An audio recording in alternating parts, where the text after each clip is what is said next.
Pour les jeunes diplômés des grandes écoles, le temps de recherche d'emploi s'allonge d'année en année. Il se constitue ainsi un véritable stock qui s'accumule et aggrave les déséquilibres entre l'offre et la demande. On a d'un côté une hausse de l'offre de jeunes diplômés en recherche d'emploi et de l'autre une demande en baisse des recrutements des entreprises.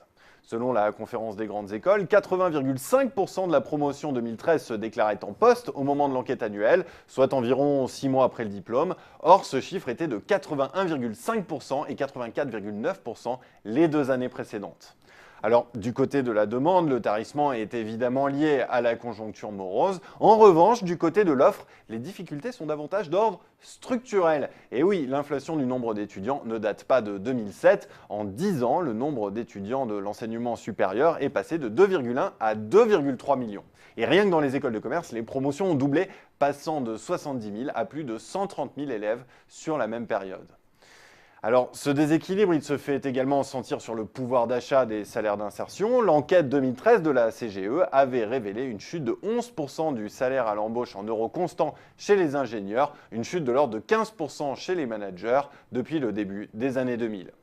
Alors, si la plupart des formations d'ingénieurs restent incontournables, d'autant que les frais de scolarité y restent abordables, la question de l'attractivité se pose sérieusement pour beaucoup d'écoles de commerce.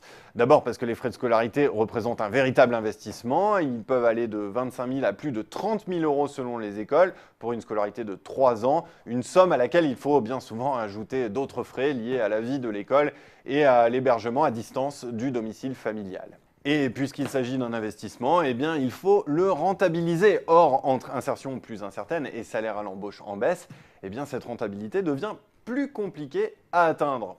Alors finalement, pourquoi encore choisir une école de commerce? Eh bien, cette question elle est d'autant plus pertinente que les écoles sont de plus en plus concurrencées par les cursus de gestion des universités, dont certains masters sont devenus très compétitifs et surtout imbattables en termes de coûts de scolarité.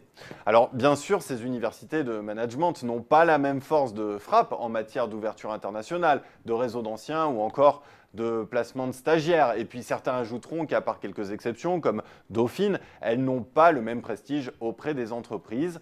Il n'empêche, il faut noter qu'en 6 ans, leurs effectifs ont augmenté d'un tiers, de 33%. Alors bien sûr, cette question de l'attractivité se pose différemment pour les écoles les plus prestigieuses. La sélectivité de leurs concours et la force de leur marque préservent la rente de situation de leurs diplômés.